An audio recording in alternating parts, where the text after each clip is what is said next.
অত্যন্ত গুরুত্বপূর্ণ একজন নেতা হিসাবে।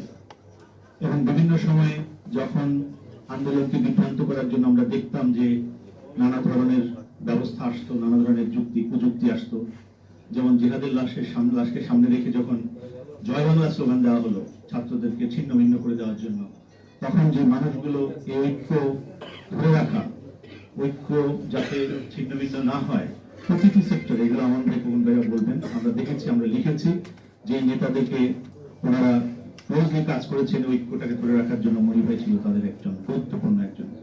মনি ভাই আজকে বেঁচে থাকলে অনেক খুশি হতেন।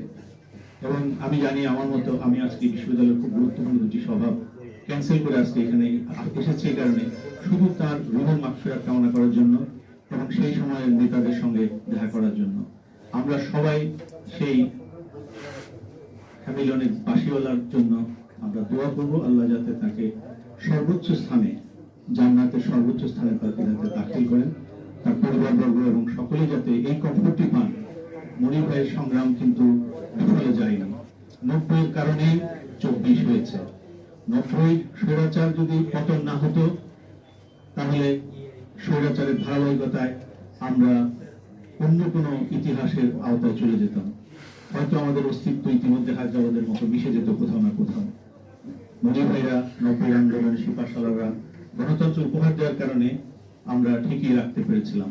কিন্তু সর্বশেষ যখন একেবারেই 15 বছর, তারপর আর ধীরে ধীরে চুক্তি, ট্রানজিট